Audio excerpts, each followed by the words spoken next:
folks. We are live. We're about to make coquito, yo. I know that for my Puerto Rican people, Latinos everywhere, even those who know about coquito, knows that there's no comparison.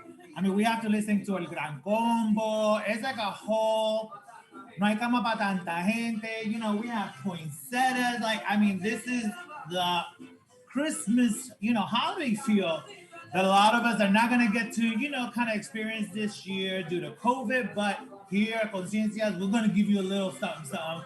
First, I want to say thank you for joining. Second, I want to say thank you to Bacardi because they are sponsoring today's segment with Bacardi 8, which is delicious. Such a great rum, dark rum to make cocktails. All right, guys, we're going to get started because, this delicious cocktail, it tastes fast, but it's a little busy. So I start with a little bit of ice, just a little bit of ice there, okay? Now, what we're going to do is that, if you see here, I have 2 glasses, and they have some coconut.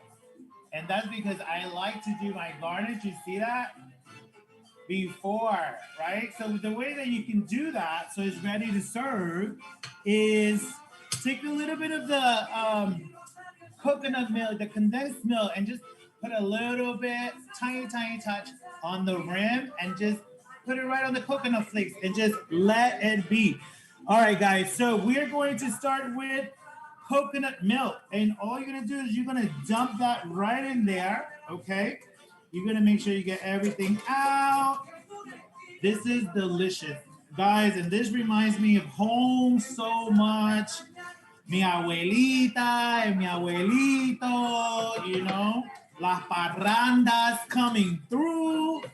Oh man, I'm telling you, it was such a privilege, and I'm so humbled that I was raised in such a way, right? That we get to be with family and all that. And this year we're going to do it. We're just going to be virtual. You know what I'm saying?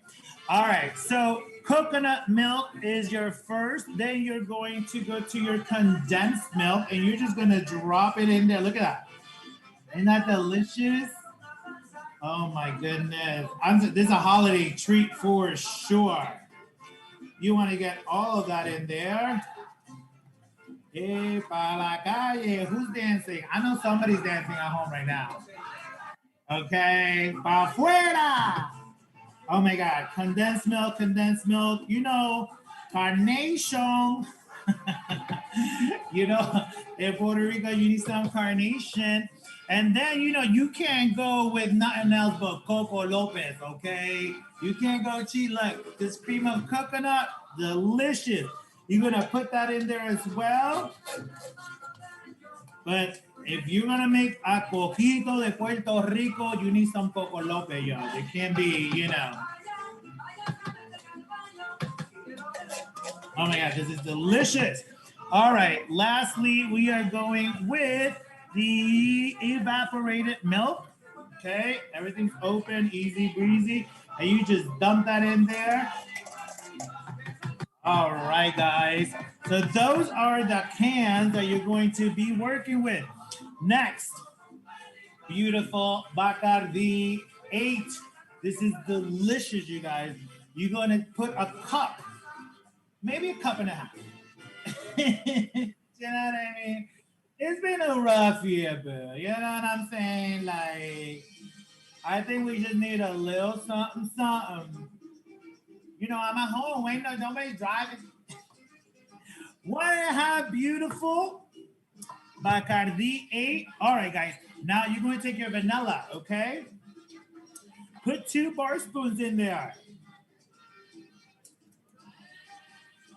You do 1, oops, or just do 2 or 3, just 1 at once. Delicious. All right. There's your vanilla. Then you're going to add some nutmeg, and that is, you know what I'm saying? Just give it 1, 2, 3, 4, 5, 6, 7, 8, 9, 10. You know what I'm saying? Once you start making it, you'll acquire your own taste. Then you're going to add some cinnamon. Same thing. 1, 2, 3, 4, 5, 6, 7, 8, 9, 10, 11, 12. Whatever you feel like, some cinnamon. And this is it, guys. And there's no shaking. There's no anything. We're gonna make a little bit of noise. Here we go.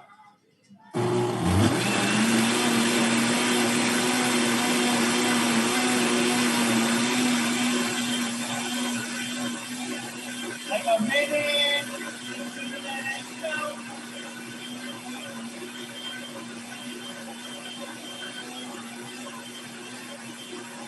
All right. Oh my God, I cannot wait to taste this. The smell already. Oh, wow. I'm telling you, it takes you back home. This is insanity. All right. So you're going to grab your glass with your coconut flake rimmed, and you're just going to take it right from there. You know what? We got to do it. Here we have it. Coquito. Oh my God. So then you want to take a little bit of that cinnamon. Okay, you're gonna, I see that. Just whisk, whisk, whisk, whisk. And then you're going to grab a cinnamon stick and garnish it. And guys, I am so ready to drink this. Like, I have goosebumps. Your cinnamon stick. And there you have it, guys. I feel like I need to come closer. I feel like you guys need to appreciate the beauty of this beverage. All right, guys. I am going to taste this. Here we go.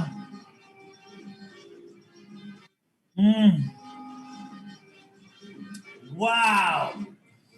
Guys, today's the last episode of this season, and I feel like we've earned this. We've earned the coquito, guys. This is amazing. All right, guys, we're going to get started with the conversations. Today we have Antonio Medina, and Antonio is a Dominican brother who is a Marine Corps, and we're going to talk about prison reform, what's going on with his dad, and a lot more. Also, we have Dr. Yvette Calderon, who is the chair of medicine, emergency. Like, this is amazing. She is a Boricua sister who is going to break it down with COVID. She was there from the beginning. She's still there. Okay, so she's going to let us know how to navigate the holidays. And then our CO3 lounge, we have the beautiful Rachael Ferrara, who is my sister. And I mean, wow, wait until you guys listen to Rachael sing, and also just wait till you hear her speak. She's about light, joy, empowerment, and that's what we need in 2021. So she is the perfect person to take us into 2021. All right, guys, get your coquito, and I'll see you in a minute.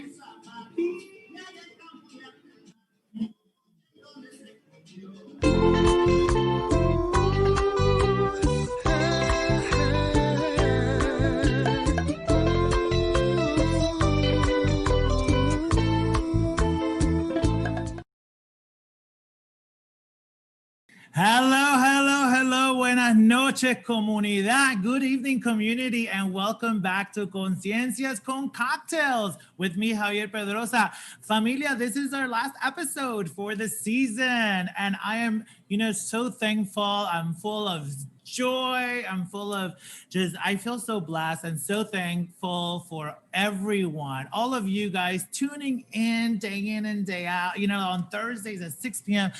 Every time we wrap, you guys send me your messages, and it tells us here at Solidity, tells me personally that we're on the right path and we're doing what we're supposed to do. And again, just, thank you. Every Thursday, 6 p.m., you can catch the reruns on solivity.com, Solivity Latinx, also on Solivity's Magazine's channel on YouTube, Facebook Live, and Twitter. Remember, if you're watching on Facebook, Twitter, or YouTube Live, comment. And if any questions come up, please let us know what's going on. Also, be sure to follow us on Conciencias, at Conciencias Con Cocktail on Instagram. we're also there. I'm telling you, we're everywhere. We're going to be taking over. That is what we're trying to do over here. But listen, I hope everyone is having a terrific and productive week so far, and all of you and yours continue to be safe. Because mi gente, I have to share with you that family is everything. And if 2020 taught us anything, is that family is everything, and that's not only your blood relatives, but also the people that you surround yourself with, and the people that you choose to surround yourself with. For those of us who have like the blessings of being able to select people to be part of our day, of our life, like we need to all work on that. And for me, creating CO3 has been so amazing because it's an amazing experience. Because I feel like we really created an inclusive space for us to, meet weekly and continue having these conversations, which we know they must be had. We have to have them. That's the only way we're going to get through this. So gracias everyone who has supported us here at CO3 Lounge. And I also just want to take real quick, and I'm going to try to remember everyone who's been a part of it. I don't know that I can, but I want to say, listen, start from behind the scenes, Brian Wesley, who's the founder of Solidity Magazine. Thank you so much for, doing this. We did this, and I'm so proud of the work that we've done. I know that we're helping people out there, so thank you so much, Brian. From the production team, from Carmen Matos, Madeline Montalvo, our new fabulous intern Chloe Ramon. Thank you for all of your work, because without you, I can't do it. It just can't. I don't know.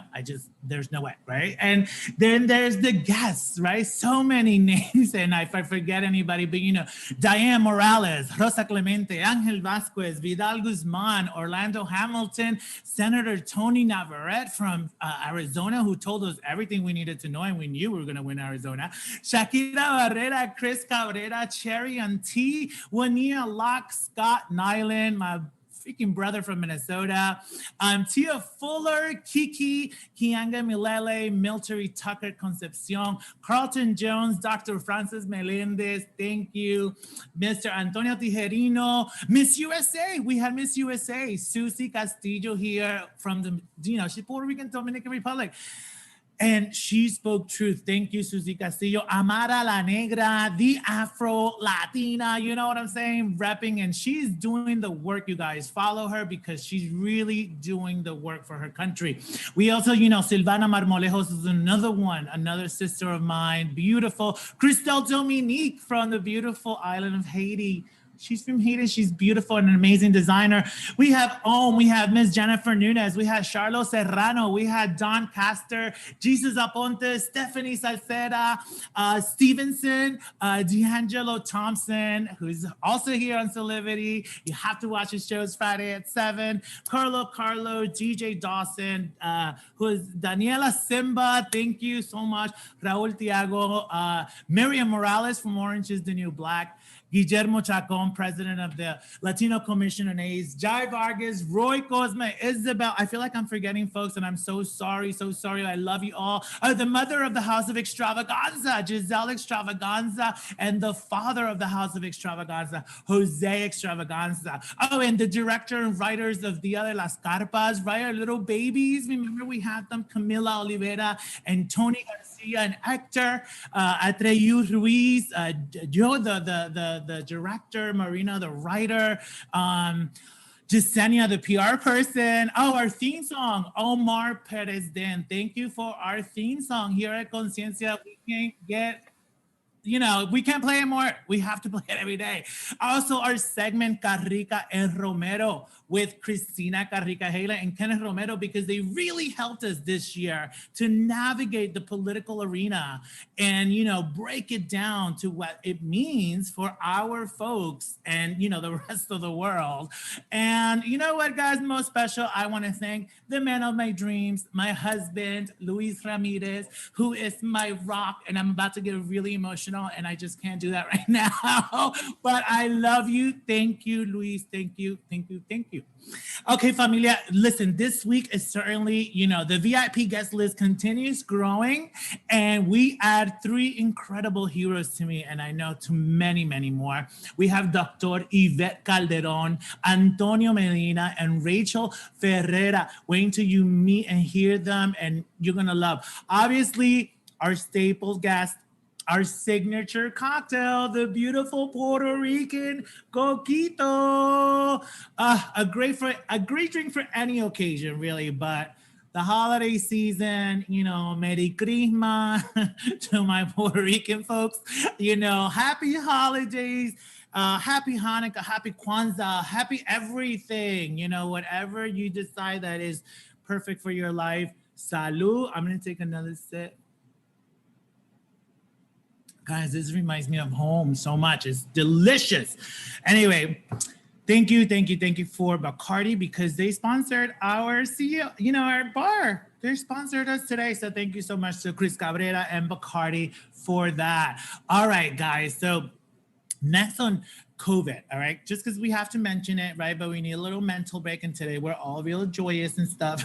And, but we have to mention it. I just want to say that, again, Dr. Robert Redfield, said that the reality is that December and January and for February are going to be rough times. And he says, I actually believe they are going to be the most difficult time in the public health history of this nation. Okay, so we need to take this serious, you guys. We need to take COVID super serious. Again, he also said, Dr. Redfield said the most vulnerable U.S. residents, as many as 100 million of them, hopefully could be vaccinated by March 1st. So there's a lot happening. Again, since this is our last episode of the season and we're trying to welcome in joy, we just want to tell everybody, please wear your masks and stay safe for your family. We want to see you here next year, right? So stay safe. All right, guys. Next, we go to our spotlight stories, where we highlight our current event and trending news. And today we are going to do one spotlight story because it was such a shocking story to me that I was like, oh no, we have to do something about that. But just to give you a little backstory. Last week, we had Mr. Vidal Guzman, right? Shout out, activist. He's amazing. And he posted about Antonio Medina's father, whose name is Ramon Medina, about his situation in prison. So take a look at the post that I saw from Vidal's wall. Take a look. My name is Antonio Medina, and I am a corporal in the United States Marine Corps, which I am currently very ashamed to be a part of. I am making this video because Mount Shannon Valley Correctional Center is actively killing my father and multiple of its inmates. They are violating human rights and giving improper care to all of their immigrant prisoners. My father has tested positive for COVID-19 and also has gastrointestinal bleeding. Instead of being taken to a hospital and given proper care for his critical condition, he was put in a solitary confinement cell, which he has been for the last 3 days. When my father's lawyer and prosecutor both tried to ask the prison staff about his status, they lied and said that he was simply on medical isolation and being taken care of and being given proper treatment.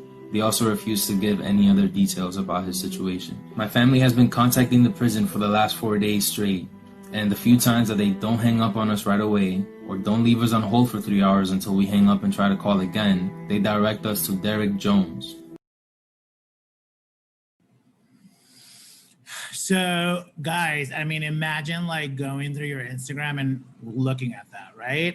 That's only a minute of the video. You can go to Antonio's social media page and watch the whole thing.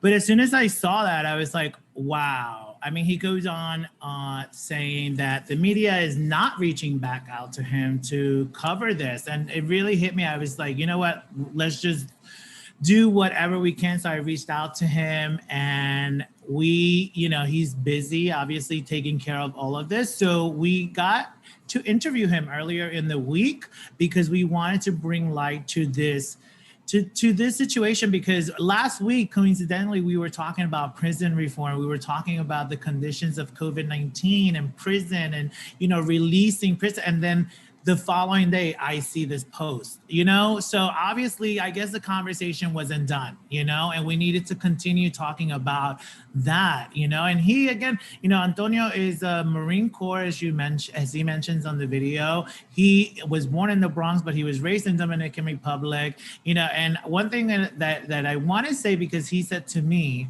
was that he still very much loves being part of the military. I know that he opens in that way, saying that he's ashamed, but you know what? Those are emotions, right? Those are really raw emotions that he had to get out, right? But I know that, for everyone out there who, I know the Marines and the military is very important for a lot of folks. And he just wanted to let me know that, he still loves it. He still loves being a part of it. He's in college. He has 3 more years.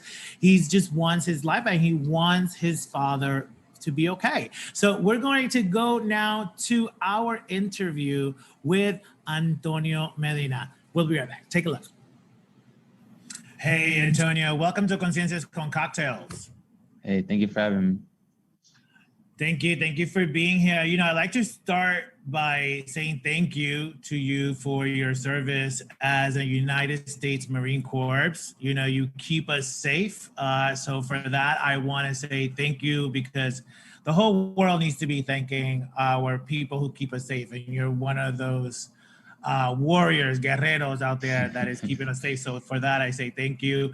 Second, I think that it's extremely important, to share these types of situations with the world, because, these types of abusive actions that we're seeing happening to your father, which we'll get to, have been happening to all marginalized communities, especially, people of color, Black families, our indigenous communities, our LGBTQ plus family, economically disadvantaged folks everywhere, around the world for way too long. So again, I thank you for coming. I'm very sorry that this is happening to your father, to you, and, the rest of your family. So tell us, Antonio, how is your father, Ramon Antonio Medina, today? As of today, he was able to shower for the first time in 10 days. They gave him the medicine for his stomach 2 days ago, but ever since then, he's had to argue with the guards and the doctors to get the medicine, because they just believe one spoonful of the medicine just cured everything, which it hasn't. He's able to eat kind of solid foods, he has to drown his rice in water and mash it. He's able to eat apples and watermelons, but nothing seasoned, nothing fried, nothing that they're regularly given. So walk us through this nightmare, right? That your family is, you guys are still dealing with this. This is not going to be over anytime soon, but tell us, how did this start? So he told us he started just spitting up blood, I think, November 27th. And we had, I think, 2 weeks before we spoke to him before that, because it's been really difficult for him to call us lately. And on November 30th, one of his friends that we've never heard of, we never spoke to the guy before, he called my brother, telling him that, yeah, your dad was spitting blood, and one day after the other, he just started getting really, really bad, experiencing really bad symptoms of COVID. And they took him afuera. Every time they take a prisoner away, they don't tell the other prisoners where they're being taken to. They ask, where's my friend, where's my homie? And they don't tell them anything. So they just say, lo llevaron pa' afuera. And on December 3rd, and my mom, sister, and brother, they didn't tell me anything because my birthday was December 2nd. They didn't want me to be stressing out. So this is all happening to just my sister, my brother, and my mom.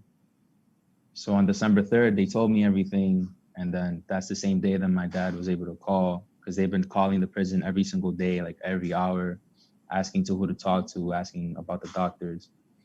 And that's that same day, they told my sister that he was in the hospital. He was being treated for COVID. He was being given medicine, and that he was fine. And he told his lawyer the same thing. But that day he called us, he's saying he can't eat. He's been vomiting blood. He's in a lot of pain. He can't sleep. The room is too cold. It's dirty.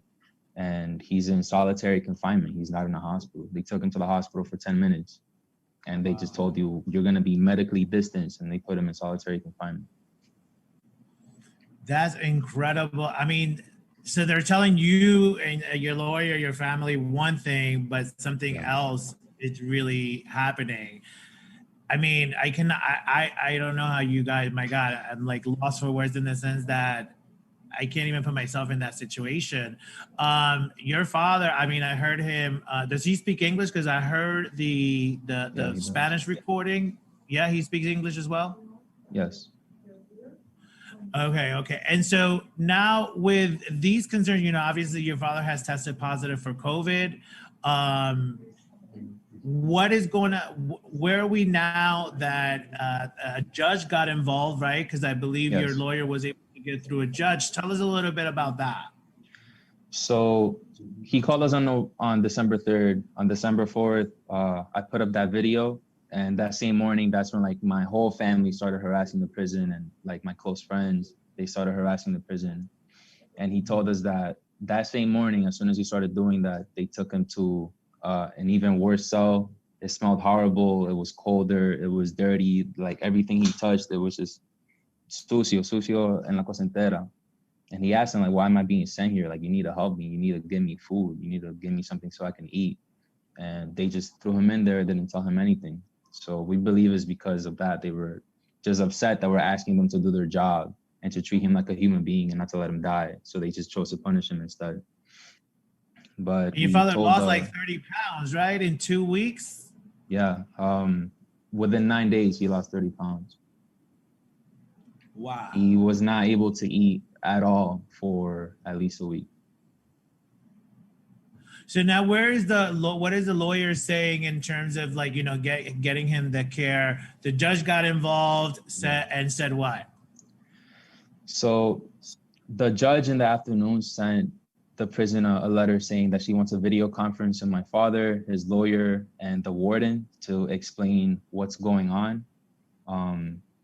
I think that the lawyer showed her the video as well, because he was surprised that she replied so fast. He said they usually take a few days, and she replied like within the first 10 minutes. She wants to speak to the lawyer and the warden and ask the warden, like, what's going on? What are you doing with these prisoners? You're telling the families one thing, which you're not allowed to do. And you're lying to the prisoners about where they're going, which you're also not allowed to do.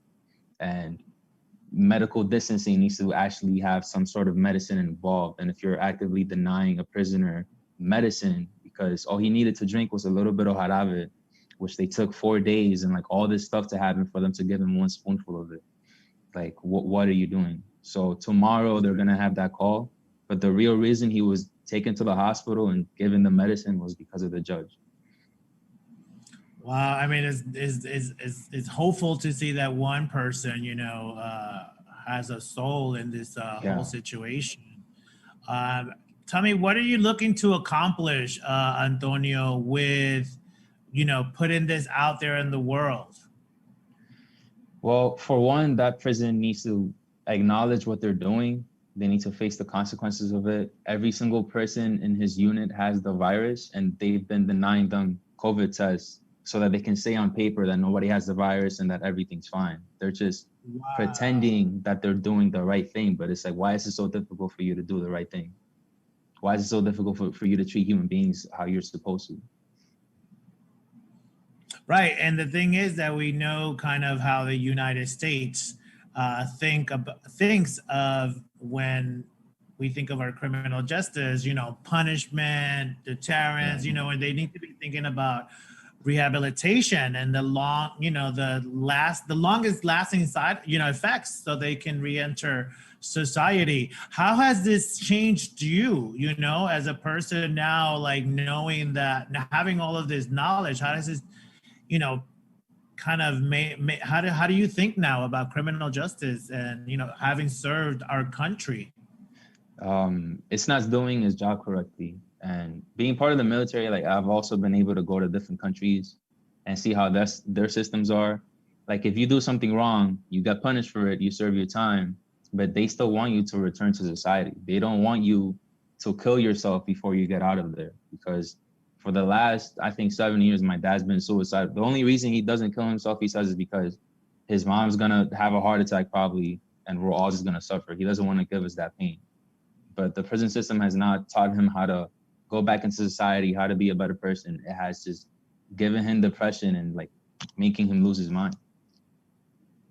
Wow. Yeah. I mean, to your point of other countries, for instance, like Norway, Finland, their prison systems are incredible. I mean, the prisoners maintain their civil rights, and these include their right to education, their healthcare, voting, all of that they keep. I mean, they treat them like people, and they try to treat them as much as the outside world as possible. I mean, there's not like a cell, they get like a small room, right, with no bars, a bathroom, windows, desk, a kitchen.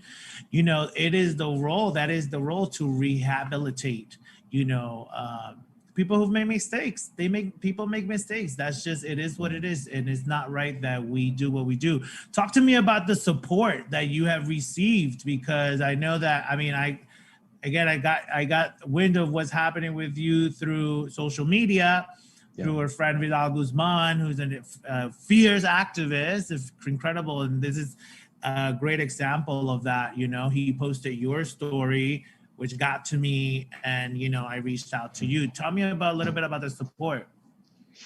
I'm really surprised by how much I got. And honestly, when I posted the video, like, I didn't really know what I was doing or that it would reach that many people. It was mainly like for my family and friends to see it so that they can call the state representative, the governor, whoever else, and just like for them to give me some sort of information. Because after that call, we were just panicking. Like, we were Googling how to solve this issue. And like, we don't know how to. We're just normal people. I'm not a politician. I'm not an activist. I'm just some random Marine, I'm just a college student. So I posted that mainly asking people to help us out, but I'm really surprised by like how well it turned out and how much information I received from it as well. Like, I learned a lot of things. I got into contact with a lot of people, with you as well, and I honestly did receive a lot of help. That's great. Eso es lo que necesitamos. That's what we need, comunidad. You know what I'm saying? Community. That is literally the perfect example of what community needs to look like. Lastly, I know, again, this had ignited a fire within you, to kind of understand more what's going on with prison reform and our criminal justice system. Talk to me a little bit about Mr. Terrence Smith, because I know that you posted, and he also, another unfortunate story, COVID-19, also passed away. Tell me a little bit about Mr. Terrence Smith. So his fiance just messaged me, like many other people that have been messaging me about their family member and telling me about their situation. And she told us just that he was sending her letters, like pretty much snitching about how badly the prison is treating him and the other inmates. So because the guards knew that, every time that he asked for a test, they would just ignore him, until the point that it was like, all right, we need to give this guy something. So they gave him a test, and the same thing, they said, oh yeah, we'll take you to the hospital, and they just locked him up in solitary confinement. He was really bad. He didn't get any medication, any treatment or anything. And he just rotted away, as like you would expect and how they planned it. He just rotted away in there until he passed away. Wow, man, this is so sad, because unfortunately, these are the kind of stories we're listening to lately, and we are going to continue to listen to, because people are not doing. So again, thank you for doing something. I know this is very personal, but as you can see, the fact that you've done something has woken up other folks to reach out to you and to let you know, like, look, help me, and that's what we have to do. We have to reach out. We have to make sure that we have networks that are close to us. Now we're connected, brother. And so, we know a couple of politicians and a couple of something. We will get more answer. We will try to, connect you. We have on today's show, right? Because this is going to be just pre-recorded, but on Thursday, We have Dr. Yvette Calderon also with us, who is an amazing person and is going to be talking about COVID. So, you know, another contact, you know, because, you know, ella es puertorriqueña, you know what I'm saying? That's how we do in the islands, you know what I mean? We take care of each other. So listen, brother, I want you to stay connected. And again, we are going to catch up. We are going to keep finding out what's going on. I think it's important when getting to the conversations of prison reform and criminal justice that we all stay connected and don't feel like estás solo, you're not by yourself, because you have people who care about you and your family and your father. So again, thank you so much for taking the time, and we'll talk soon. All right, brother? All right, thank you. All right, stay safe. All right, Antonio. Cuídate. Muchas gracias. Bye-bye. What a situation, right, guys? I mean, it hurts, you know? If anybody wants to get in touch with Antonio, take a look at our chat. His social media link is on there. I mean, but I can't imagine going through this with my father, you know? Like, that is really, really tough. And whew, I guess, you know, Marine Corps, thank you for, you know, making someone else, you know, super strong, right? Like, to be able to cope with such a thing. And again, thank you to Vidal for posting, you know, and amplifying another brother's story, right? Because that's how I got to hear it. And many, I'm sure, got to hear it in that way. And that's community. You know what I mean? That's the true meaning of community. And one thing I want folks out there to know, if you don't know already, is that not all countries follow the same prison system. You know, for example, Norway and Finland, there are two important differences between the way American Norwegian prison systems are set up. I mean, the principle of normalcy and the role of a prison guard are two things that are very different, right? So like in terms of normalcy, you know, they treat them in Finland and Norway like they are part of the outside world. So they try to treat them, you know, like they're out. So they live in a small space, but they have a kitchen, they have a desk, they have a window. There are no bars in their rooms. You know, they have their own bathrooms, right? It's like, it's almost like common sense, but it's like, that's not common here in the United States, right? Also, the prisoners maintain their civil rights, which again include the right of education, the right to healthcare, the right to vote. You know, they still have that. And, you know, in Norway, something so interesting to me is the role of the prison guard. Because first of all, they're called contact officers, and that person is assigned 2 to 3 inmates who they are personally responsible for, you know, like a social worker. So it is possible to rehabilitate people who have committed crimes through prevention, you know, via communication. You know, it's, again, we need to speak to human beings. These people are human beings. So I think it's important when getting into the conversation again of prison reform and criminal justice, we have to understand that the United States has been doing the same procedures, the same way, the same thing over and over again, expecting different results. Mi gente, that's insanity. That's literally what insanity means, doing the same thing over and over again, expecting different results. And, you know, here, again, punishment number 1, incapacitation is number 2, deterrence, where's the rehabilitation? Which has the longest lasting effect to society, right? But it seems that we're not really interested in having prisoners get back into society. And that's something that we need to change. So we're definitely going to be staying on top of that, because it is not a conversation that will not continue into 2021. Trust me, it will continue into 2021. All right, mi gente. So next we have an amazing interview with Dr. Yvette Calderon, who is a hero. And I think everyone should know who she is. especially our youth. I mean, she was born and raised here in New York City in the Chelsea projects, okay, to a Puerto Rican family. And you know, she's gone through so much with COVID, guys. Like things that we cannot even like, you know, fathom of like being built for this kind of role like she has. I want you to take a look, a little bit of an interview that I saw with her with NBC, where she shares her personal struggles with COVID. Take a look. We work well when we can be with a family and help them through a journey where their loved one is dying. We can do that. It's very different when you have a person who's at their end of life and you can't have their family around them supporting them. I feel like coronavirus took that away from me. I know this firsthand because my father passed away April 6th. He was in the nursing home, and of course coronavirus hits and I can't go in. I remember distinctly speaking to their provider and saying, I want them tested for COVID. You know, my father's drastic change in his mental status was what I was seeing in the ED. So I knew he had it, and then my mother ended up having it as well. She survived, but he didn't. And I think the most painful part of that was not being able to be there for him. You know, here I am with other people in the emergency department, but I can't be there for my own dad. That was hard.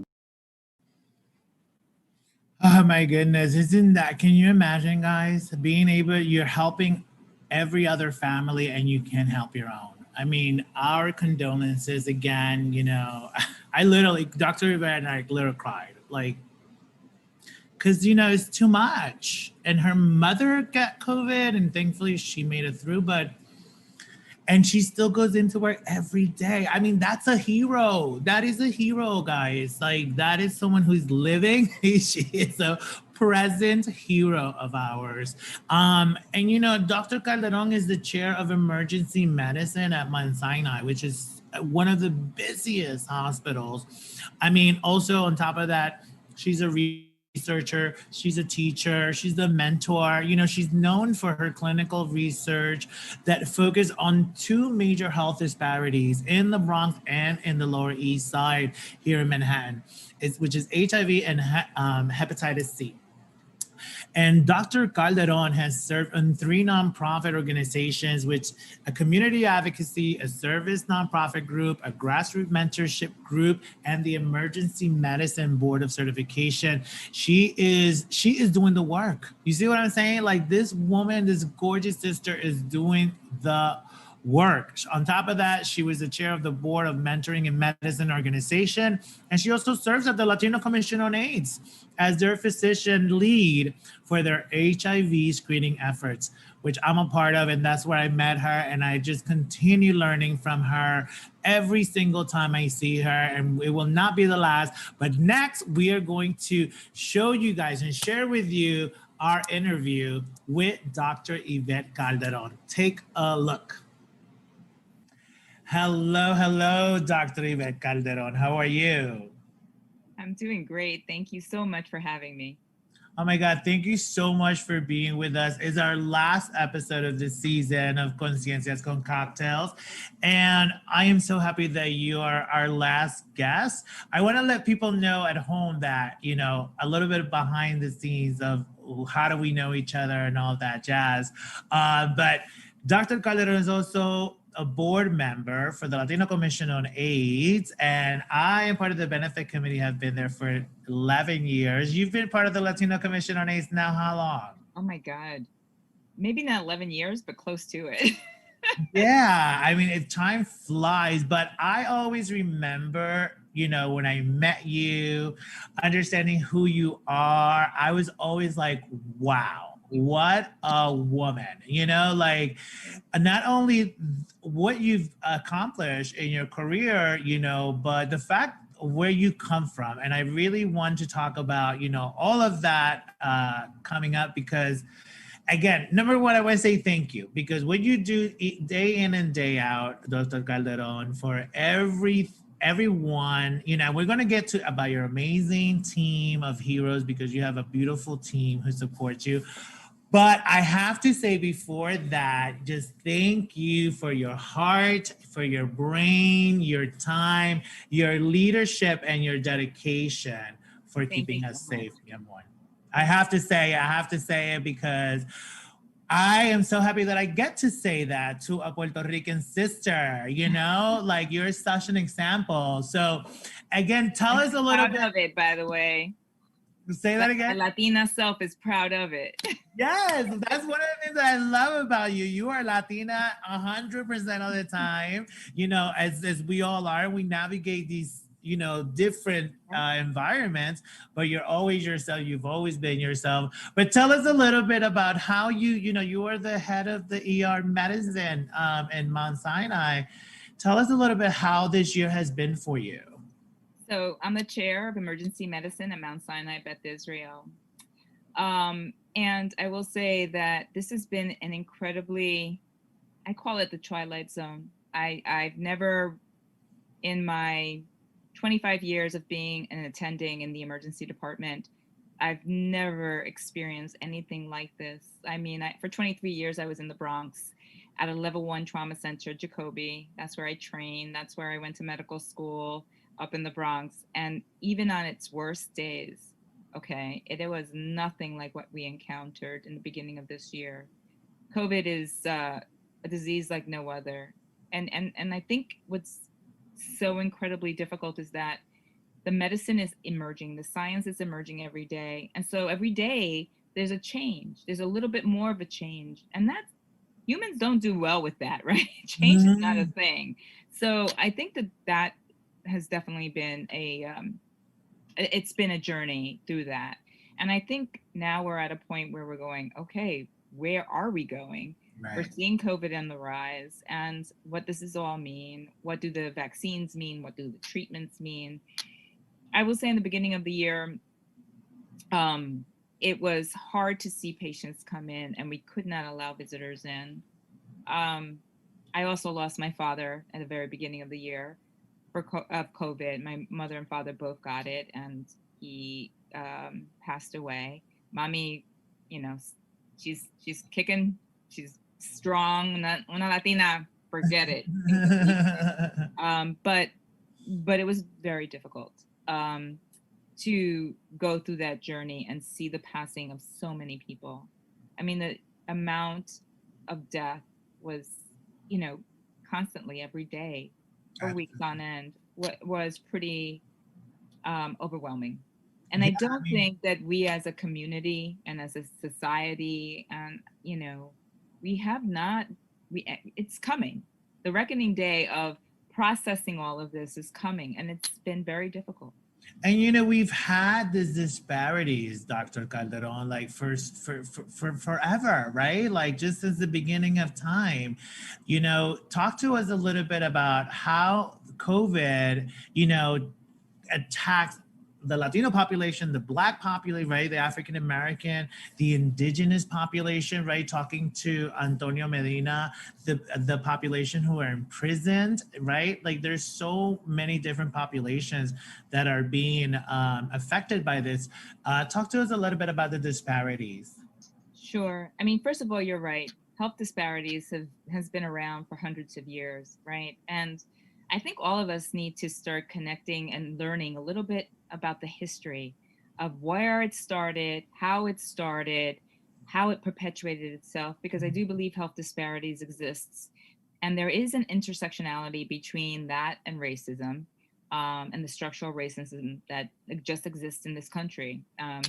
And so we need a little bit of that education. But when I look at the health disparities that COVID has kind of highlighted, and again, it's highlighted it, but it's been there all along, right? And it's our job as a community to try to get to the bottom of it.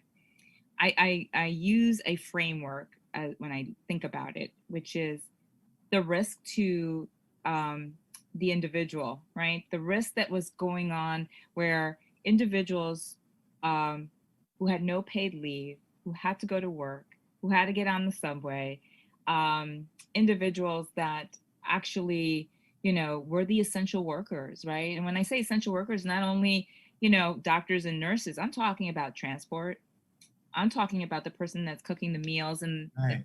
talking about that then goes to the, the Grubhub or Uber Eats driver that then brings it to you, right? So these Our are farm essential workers, right? our farm workers that are actually packing all our food to get to those restaurants.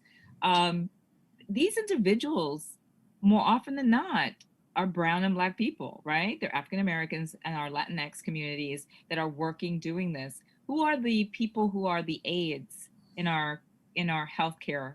Think about it, right? Like these are the essential workers. Without them, how do we survive? In a nursing home, who are the people who are taking care of all these patients day in and day out? So when I think about the people that were affected, the essential workers of our communities, which are predominantly Latinx and African American people, were affected. I think about the risk of the proper protection, right?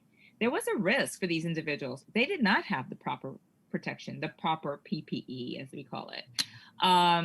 And when I say that, it's not just, the masks and whatnot, but it was the fact that they must leave their home. They couldn't isolate. And God forbid they brought it back home. How were they isolating in a multi-generational household, right? With one bathroom, right? We, most of us, me included, got one bathroom. Okay. So God forbid I get sick. My daughter is at risk. There's no way for where else is she going, right? There's nowhere else to go. And so I think that we need to start thinking about that. Then we need to start looking at the risk to the population, right? Because during that time, there were medications that were really important for patients that we ran out of, right? And so those were, when you think about who gets COVID, and the risk factors, diabetics, hypertension, morbid obesity, there are a lot of risk factors we have to talk about. Where does that live? It lives with the Latinx and African American populations, right? And when you can't get your medication to treat yourself, then you're at home and you're getting worse in your own illness. So it's a catch-22. It's a horrible cycle. So when I think about it, I put it in this framework of myself saying, who are the people who are more affected? Well, when you look at social determinants of health, the people that are more affected to have bad health outcomes are people where homelessness is an issue, where food deserts are an issue, where low education. Think about what COVID did. It affected all the social determinants of health, all of them. There was not one that it did not touch. And so to me, it just exacerbated what was already there. Right. It like shined the light, the full on spotlight, right? Also racism, like you said, like also just everything that was just wrong, you know what I mean?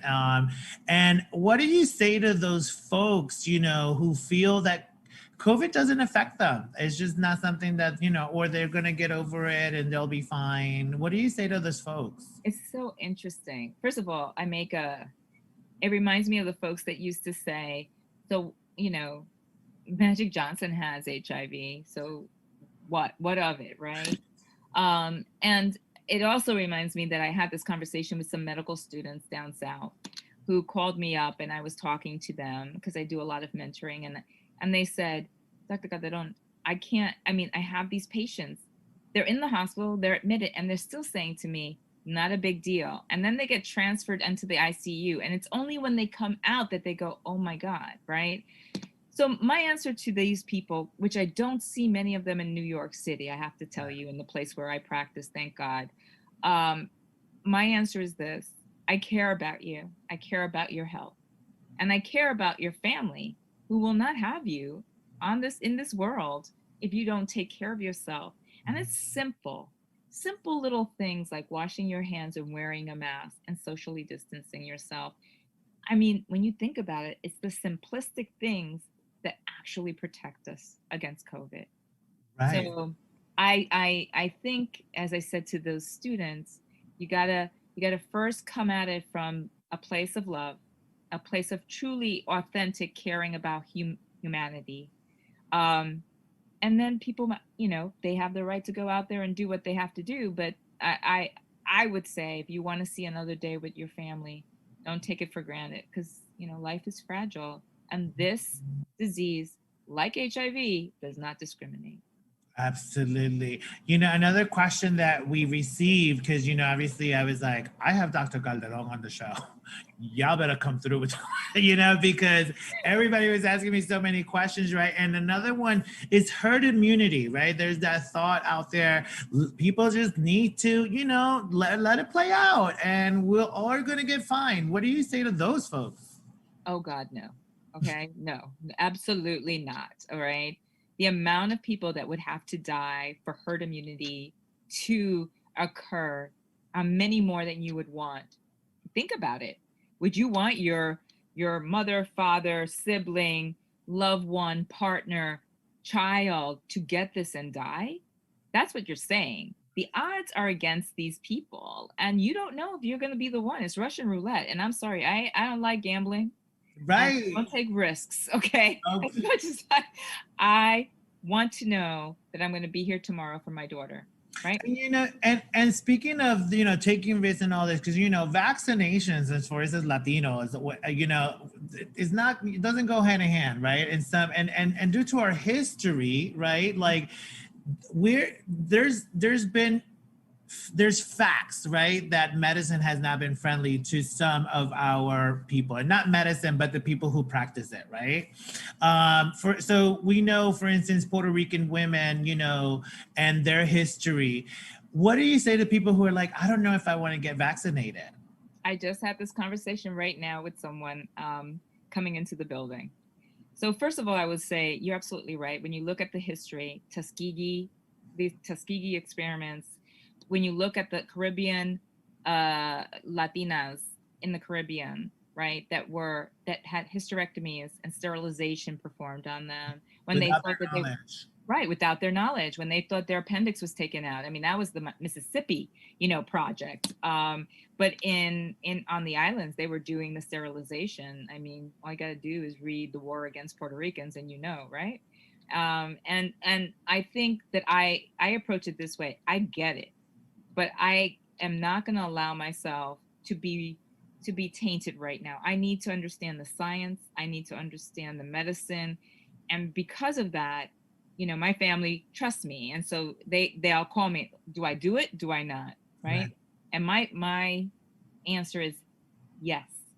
Please take the vaccine. And the reason is, when you're talking about vaccines, you have to talk about not so much the safety, because every vaccine, just like medication, they all have their side effects. But you have to talk about risk and benefit. Does this benefit you more than it puts you at risk? And the answer is yes, it does benefit you more. Listen, I don't want to die of COVID. Absolutely not. I'm not going down that way. Esta Latina se va a quedar. Okay. So, not happening. No, it can't. And I don't want the people that I love. I already lost my dad. Don't want to lose anybody else. So what I say is, my mom asked me the other day, so do I take it or not? I'm like, Mommy, even though you had it, it's important that you take it, because it will booster you, because you can get it a second time. COVID is not like a one-time deal, right? Once and done. No, that little booger likes to come back. Okay, so and I think people need to know that, like in a more serious level, like it really has the potential to come back and get you. You know what I mean? Like those are the things that we're seeing that a lot, by the way. A lot of patients at this time, really. Yep.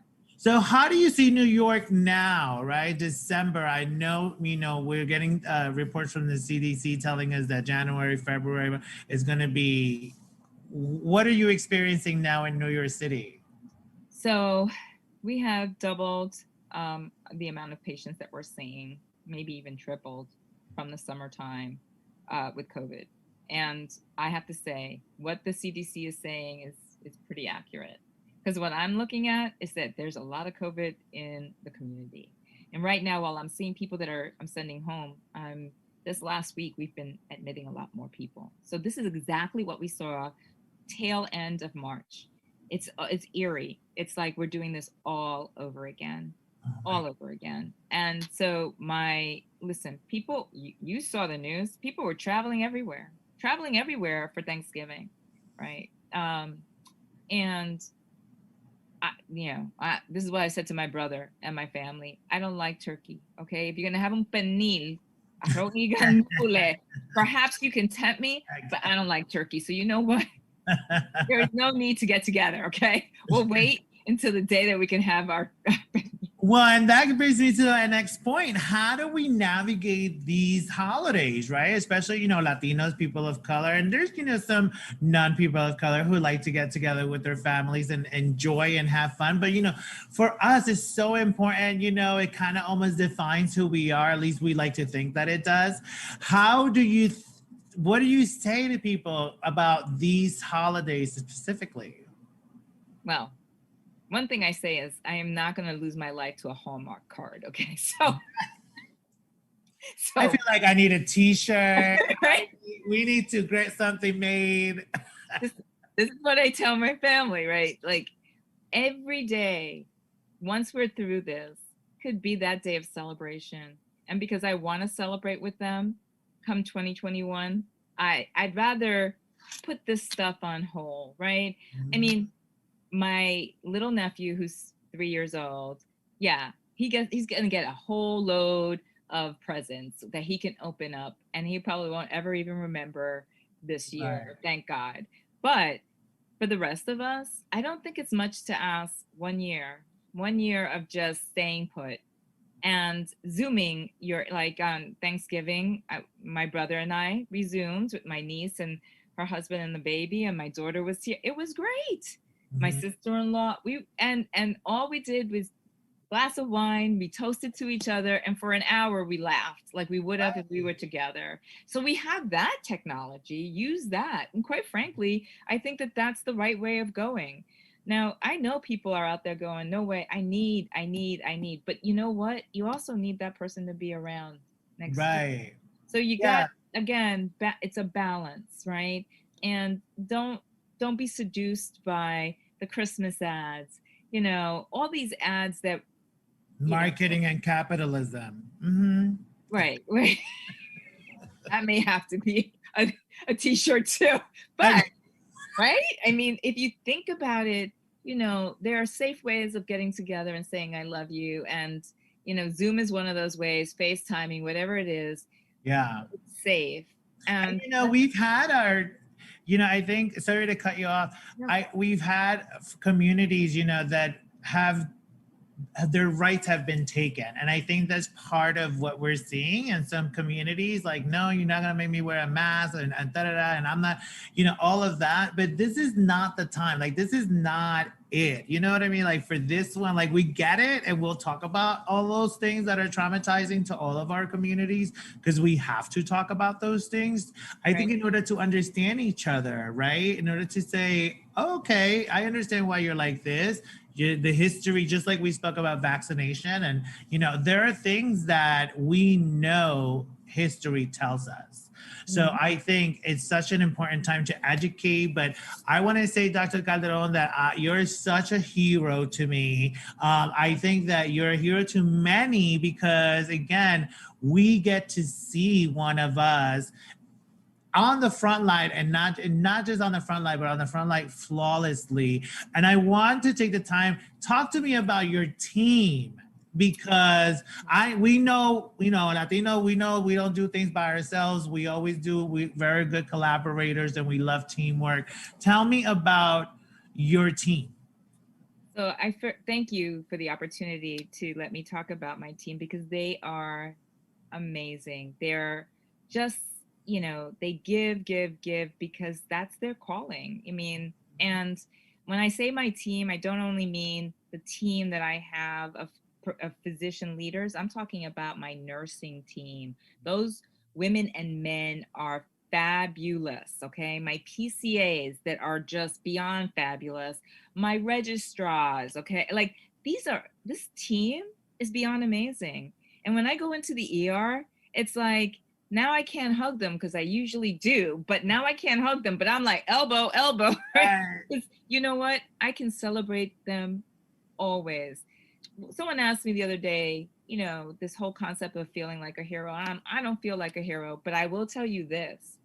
When I was home, on the days that I got home, when it was 7 o'clock and people were out there clapping, my daughter would be next to me and I'm clapping. And she's like, who are you clapping? Like, what are you doing, Mom? And I was like, I'm clapping for my team. Because every day they go in, they're scared, because I was scared. They put their life on the line, and they're scared not about themselves. They're scared about their families. They don't want to bring this home with them to their families. And that's a true thing. Okay. So they inspire me. And truly every day that I go to work, I say, God, I am blessed that you brought me to Mount Sinai Beth Israel to be in an emergency department with the most fabulous people. And my bosses at Mount Sinai Beth Israel are incredibly dedicated to the community and to what they do. And I am just so blessed to be with them and to be a part of a bigger mission for our communities. And I want to say to you, okay, you impress me. You're my hero, because you know what you do? You bring this to light to the community. And right now, that's what we need. We need people that embrace this and say, we love you. We want you here for a very long time. So let's give you the real scoop, and not color coded, right? Yes, exactly. I'm telling you, that is what we need. And community. And we know very well what community is. So I know that this is not the last time, Dr. Calderon, that we'll have you on the show. Oh, well, thank you. My pleasure. And I'll come back anytime you want. Thank you. Because again, I'm telling you, as soon as I told friends and family, like, I feel so honored, so blessed that you're coming on the show to be able to answer these questions for everyone. And they just bombarded with like, question. So I wanted to make sure that, we have a doctor in the house. And you always will have a doctor in the house. That's without a doubt. Thank you so much, sweetheart. Thank you for taking the time again. And we will see Dios te bendiga, okay? Amén. Y usted también, señora. Mwah. Besito. Besitos. Okay. All right, bye. Thank you so much. Guys, love Dr.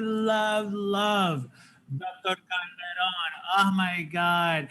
Guys, and I quote, I do not want to lose my life to a Hallmark card, end quote. Okay. Yes, Miss Yvette, come through. Right? Isn't that so right? Oh my God. Again, thank you again, Dr. Calderon, for taking the time to join us, for sharing your incredible life with us, right? Everything that she's gone through in the 2020 is insanity. And like I said, I know it won't be our last time because we made a commitment. We are joining forces to continue to heal our communities, guys. So I can't wait for that. And speaking community and speaking of healing, mi gente, next we have our guest of CO3 Lounge is the most perfect CO3 Lounge guest to close this season. Is Miss Rachael Ferrara, and she is such a light, guys. She is a goddess. She's a queen who has been on Broadway. I mean, she's a healer. There's so much to talk about with her because we're going to talk about her. How do we move into 2021, right? Because Rachael is not only an actress, a singer, an artist, but she's also a certified Reiki practitioner, a life guide, and a spiritual teacher. She's also the founder of Align and Shine movement. And she specializes in helping all the ambitious artists, healers, and multi-passionate people to level up their lives, their careers by learning to deeply love themselves, trust their intuition, and follow their unique paths. I mean, isn't that the cheerleader you want in your corner? I mean, come on, man. Her clients include Broadway stars, TV regular series people, celebrity makeup artists, high profile event planner. I mean, she does it all. Therapists, yoga teachers. She really believes that self-love is developing an intimate relationship with your own intuition. And they are key components. This is why I love her. This is the key components to living a happy, healthy, and fulfilling life. And this is what Rachael is. And again, when you see her, you're going to be like, oh my God. And then if you get to see her on Broadway, like I got to see her on Broadway, you're going to be like, oh my God. Because this is truth. I mean, again, what do you want? You want to go to Jimmy Fallon Tonight Show? She was there. You want to go to Netflix? She was there too. Okay, so what you want? Again, so guys, we're going to take a break. Refill your cocktails. Coquito. Oh my God, Coquito is everything Coquito. So enjoy it, guys, and enjoy our commercials. And we'll be right back with the fabulous Rachael Ferrara. Are you ready? Are you ready? Are you ready to become your best self now? I mean, like right now. If you're ready to become your best self, then why don't you join me and Solivity Magazine as we present the New Year, New You celebration along with our very special partner, Beyond Words Publishing. It's going to be Saturday, December 12th, starting at 1 p.m. Now, guys, the best part is you'll be able to watch all of this and enjoy it all from the comfort of your own home. I mean, you'll be able to watch all of these amazing people share their gifts and thoughts about how to close out this year and begin the next year with light, love, and power. I mean, how cool is that? And you're going to be able to walk into 2021 with freshness and some spirit and, of course, inspiration. You do not want to miss this incredible event. We'll see you then.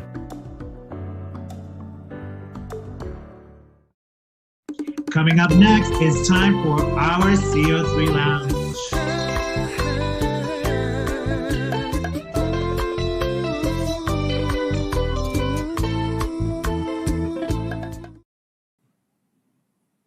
Welcome back, mi gente, everyone. Our CO3, like I said, is filled with light and love. Say hello to Rachael Ferrara. Hola, Rachael. Hi. How are you, sweetie? I am so good, actually. I'm great. And I am so excited and delighted to be here with you. Seriously. Oh my God. I am so thankful. I'm not lying. I'm telling you, everything, it's just all the light, all the stars aligned, and you're here. You know, and I want to tell people at home, just so they understand a little bit about our relationship. Rachael and I met here in New York City, and I had the amazing pleasure of styling her for her Broadway opening of Amazing Grace. Like a little bit after we met, like we became friends, and then this happened, and then I was like, oh my God, you got it. And that happened. Tell us about your experience on Broadway, honey. That was amazing. I also shout out to you and your brilliance because, side note, we also were recognized on Best Dress list because you're amazing. Because remember that? Yes. Yeah, because you're awesome. And you know what you were doing. So that was great. My experience on Broadway was absolutely a dream come true in so many ways. And I think one of the biggest gifts of that show for me was that I was with it so early on in the process, like years before it made it to Broadway. I started working on it. And I mean, I'll tell you, I got to be part of it. And the role I ended up playing, which was a principal role, originally was like a tiny little feature. Like it was an ensemble role with the tiniest, like one sung line feature solo at the end. One line. Right. And until they hear you sing. I think a lot of things happened, and the writer started developing this character more kind of based on what I was bringing to the role and all of that. I was told this, which is like the biggest compliment, and such a cool experience artistically. And you know, not everyone who was a part of it in those early stages came along to Broadway. It was just a few of us that went through that whole process and went to Broadway and all of that. And by the end, my role was a principal role. My face was on the doors of the theater, and it was I took pictures with it. I took pictures of it. I was like, I know. Yes. But it was really, the process of it, I think, was one of the biggest gifts, so that I could see this is how something like this is born. And then of course, to get to experience it to tell a story and connect with an audience at that level every night was really a gift, really incredible. And I'm just grateful. I think I'm just so grateful for the experience.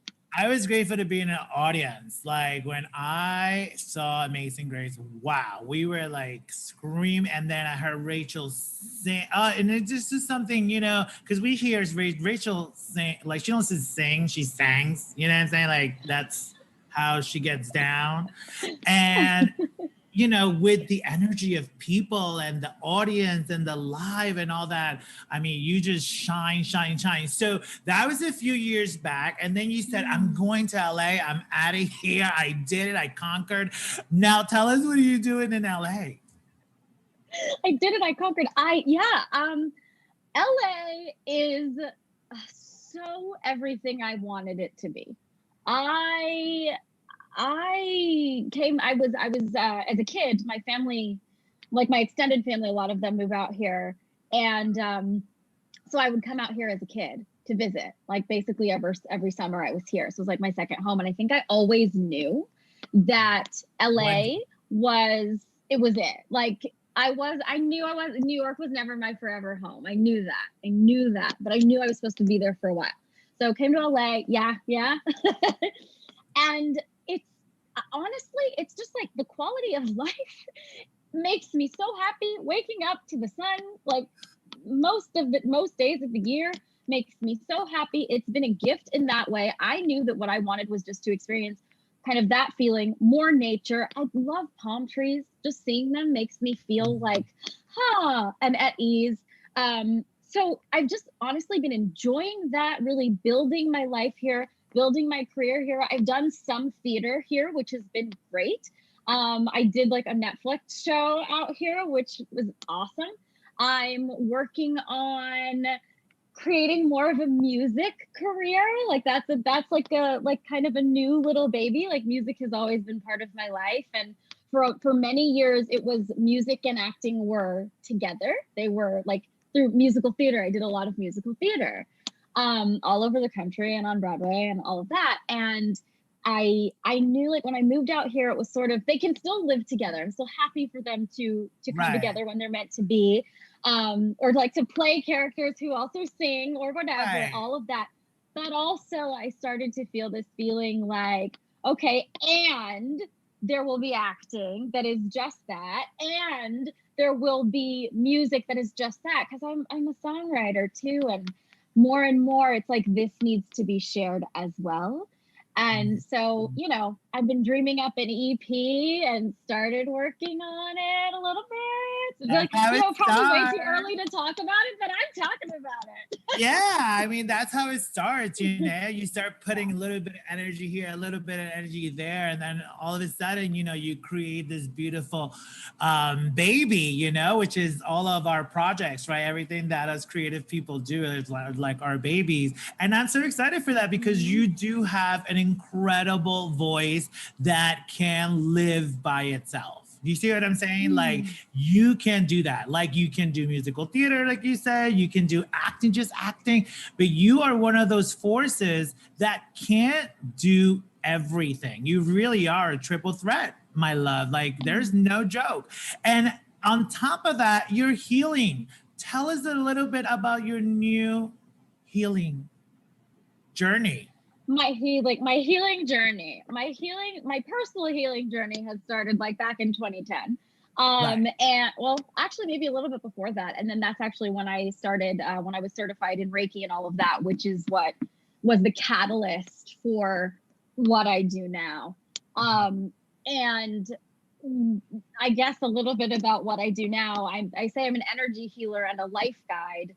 And I just, you know what the thing is, Javier, I believe that working on the internal and clearing the energetic blocks and the emotional tension that we have become so accustomed to carrying around, when we clear those out, that makes an exponential difference in our lives. So I think that sometimes energy healing can be looked at as this thing that's like, well, it's like self-care, and like you do it when you know, like almost like a massage or something, like you just like want to kind of treatment for a minute, or like, oh, the luxury of just like giving yourself some energy healing. This is if you're a person who's even thinking about energy healing at all, because a lot of people are not, which I understand. But what I think is overlooked is that it's not that. It's not like, oh, this one-time thing you do, like you make yourself just like feel better momentarily. No, if you go on a journey of energy healing, of clearing out the things that are blocking you from becoming more of who you are, your life opens up. You're able to fly. You have access to things that you've been trying to reach for, and you can change nothing externally. The external circumstances can stay exactly the same. And if you work on the internal and you do this energy work really, and like energy work doesn't even like fully capture what it is that I'm talking about here. It's also your mind. It's like changing the patterns of your thing, changing your thought patterns, which changes your beliefs, which changes your belief systems, which then changes how you function in the world. Like when you do that, you change nothing externally and things start to open up. And then the external does start to change. The external follows, right? Right, versus the other way around. Yes, like we think it's like, well, when this happens, then I'll like feel better, or when this happens, then I can sort of like take a second and like take care of myself. But it's we have it backwards. Right. And tell us, Rachael, like, what can we do, like, as a society, right, to heal after the year we've just had? Whoo! Breathe, a lot of breathe. That's literally like my number one, very first, tiniest, babyest step is to breathe, is to begin to notice when you feel off, when you feel tense, when you feel stressed. And you might be like, well, I feel that all the time. It's 2020. Okay, cool. So then when you become aware of it, stop. Even if it feels like you can't stop, stop and take 10 deep breaths. That takes like 90 seconds. Right. And it makes such a difference. This is the beginning. Because here's the deal about 2020. So much has happened, as we know. And so what has happened is we have all been experiencing trauma. And one way that we can kind of define trauma that's like very simple is too much happening too fast for us to process. So 2020 has absolutely been that. Too much happening too quickly for us to process, right? And when there is that amount of trauma, it creates energy blocks, but also it creates stress in the body. And so the first thing to do is to begin to chip away at the stress that is in your body. One way to do that is to breathe, to intentionally take deep breaths. One other way to do that is to physically move your body, shake it out. Like literally, if you just like put on a timer for 60 seconds and just shake. When you're feeling stressed, you're gonna notice like, oh, you're gonna feel different after the 60 seconds. The third thing I would say about that, these are just, I've decided to give you some, like a few just kind of bite-sized applicable tips to integrate, right? And the third thing that I would say is be present, like to begin to practice presence, which seems like this big old thing.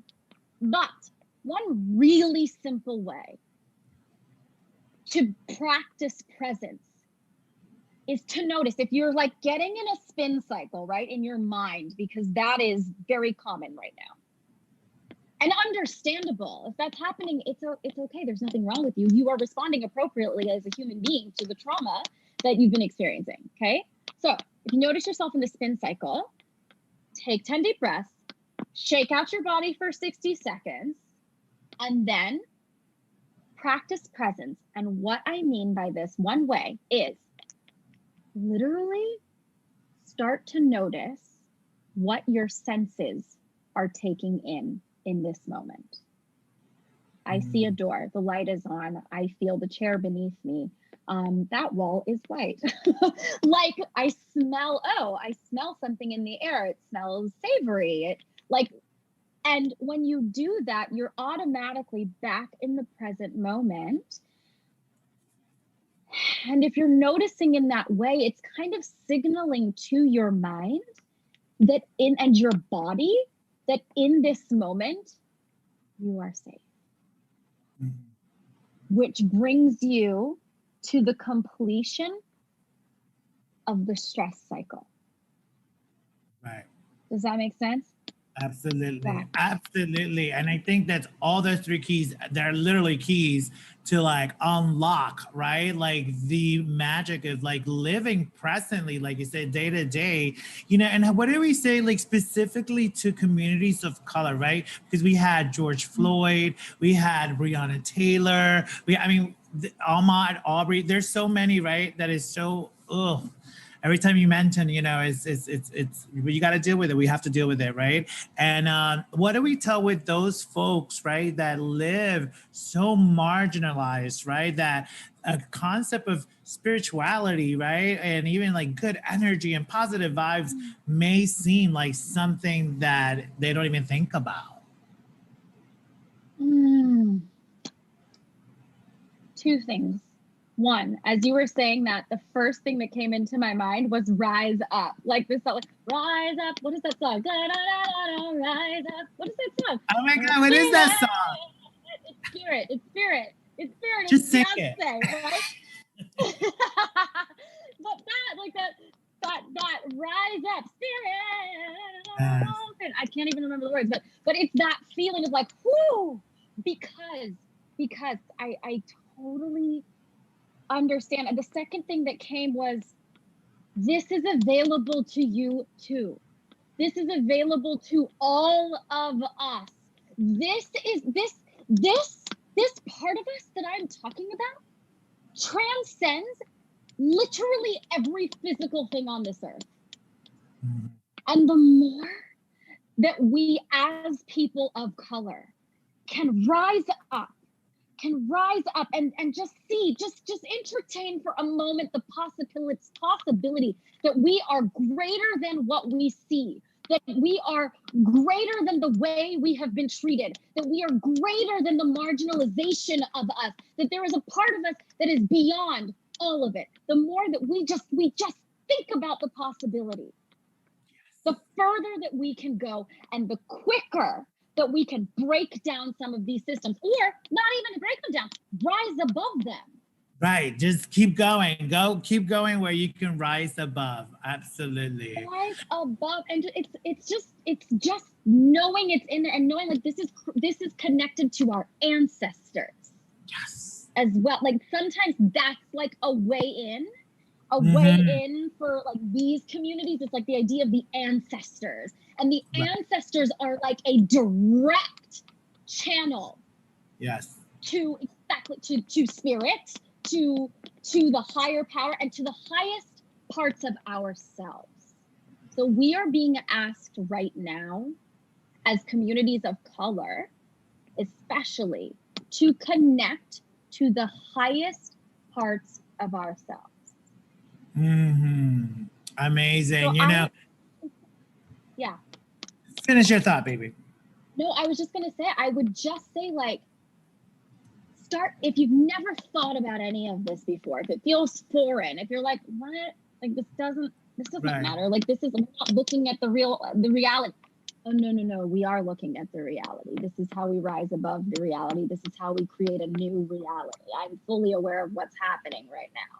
Yes. Rise above, right? And it's like, if you've never thought of this, just ask yourself, like, what if this was true? What if it was possible? You know, as I hear you speak, As I hear you speak, I literally, we're ancestors, and and it is that's like the way that we get out of this darkness, right? And Martin Luther King Jr. had a quote that I love. This is, darkness cannot drive out darkness. Only light can do that. Hate cannot drive out hate. Only love can do that. And I think that, again, our ancestors give us the answer to what is going on day to day. You know what I mean? I thank you so much, Rach. Again, for everyone out there, so much is coming in 2021. So much is coming in 2021. But one thing that I do want to talk about before, two things. One, you have a live series coming out that you are literally giving as a free gift to folks. Talk to us a little bit about Ignite Your Purpose for 2021. Yes, I so believe in everything that I am saying, that I so believe in the importance of it, that I want to offer this to people for free. Like, I want to offer some of this to people for free, because I know that the more that each of us individually is standing in our power, the faster we see, and that I get to live in the world I want to see, the faster we see the world we want to see, right? So this is all about using trust, self-love, and intuition to radiate your light and heal our world. I, in my work with my clients one-on-one and in the membership program that I lead, I have seen that these three things, trust, self-love, and intuition, are very much at the center of a lot of the emotional tension. It's the lack of these things, or the need for more of these things, is at the center of what's in the way, the emotional tension that's stopping us from moving forward, or from being who we need to be. And the one little thing is like all of us are needed for this movement, and we all contribute in different ways. And this will help you if you are sitting around being like, well, how do I help? Right. How do I make a change? If it feels too big or overwhelming, or like I can't even do it, or like you feel like you're kind of shooting in the dark, come here, yes. play with me. Yes, and you're doing it till the 18th of December, yes. Right?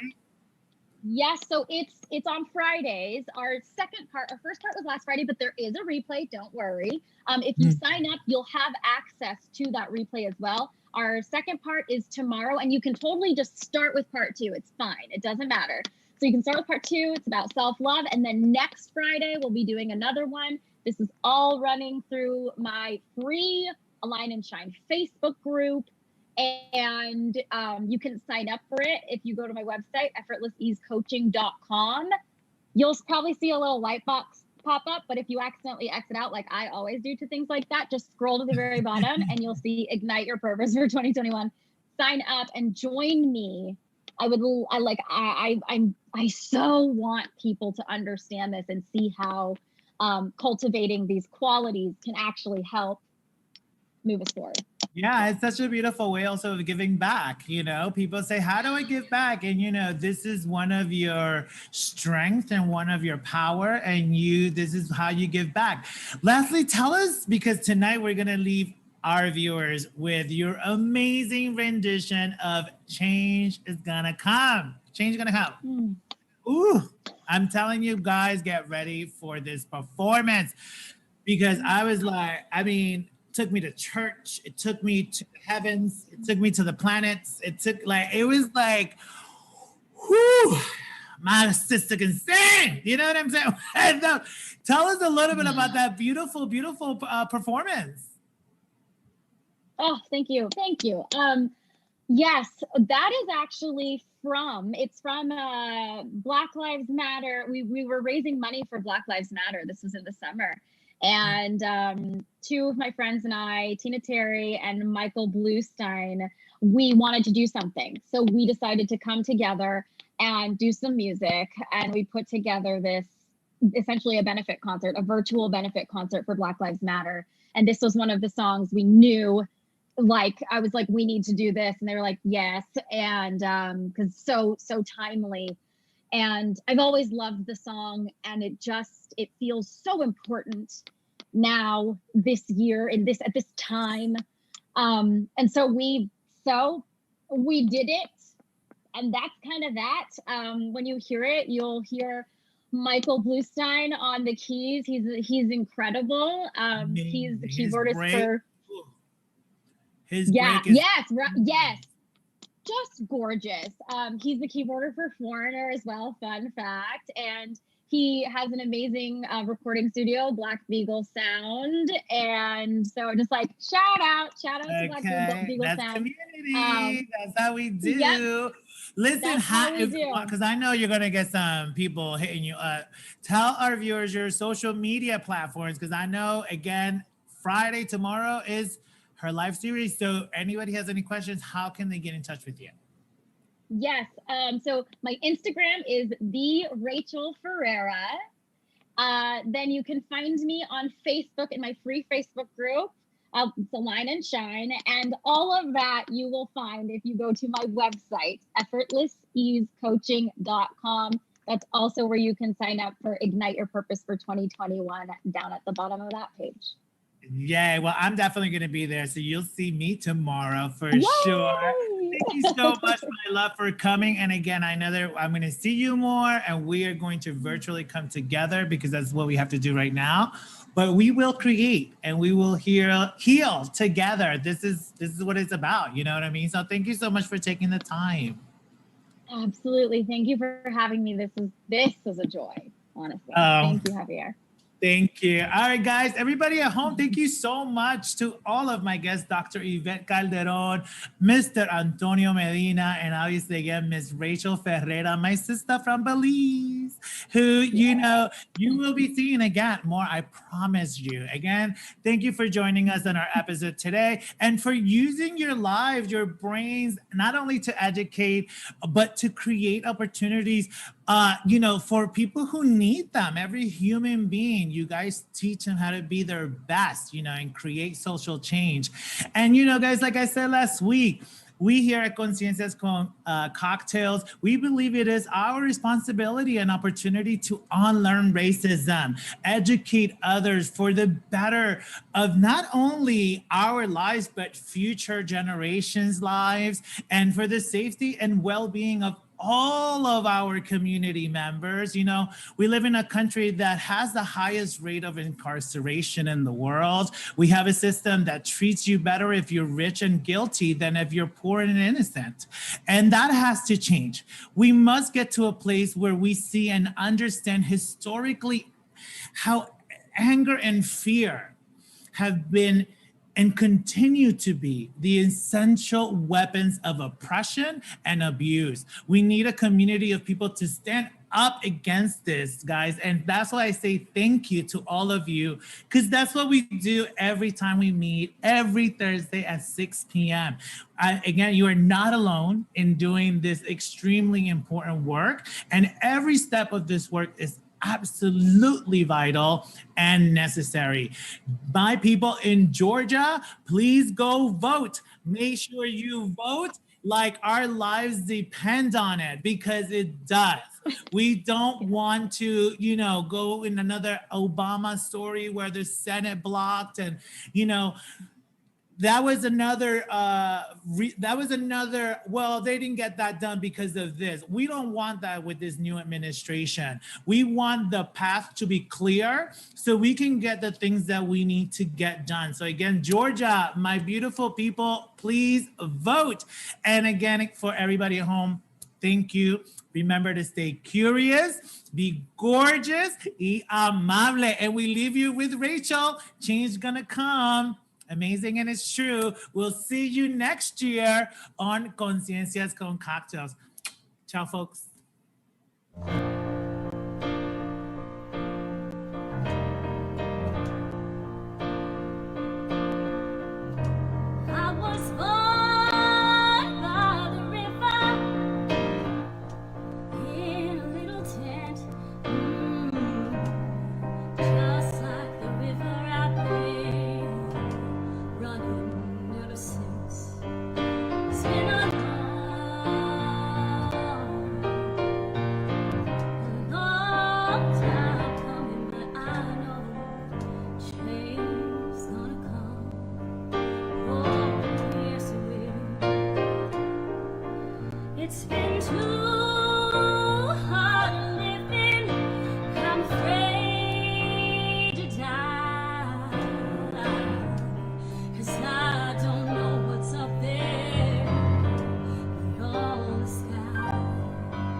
a long time coming, but I know change's gonna come.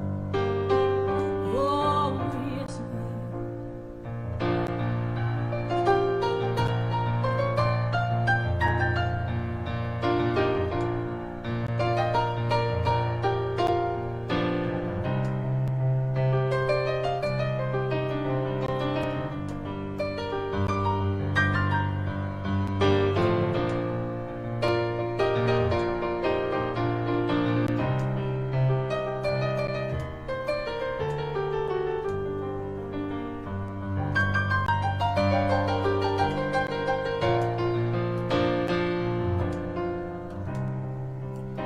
Then I go to my brother and I say, brother, help me please. Oh, every time he just winds up, knocking me right back on my knees. Oh,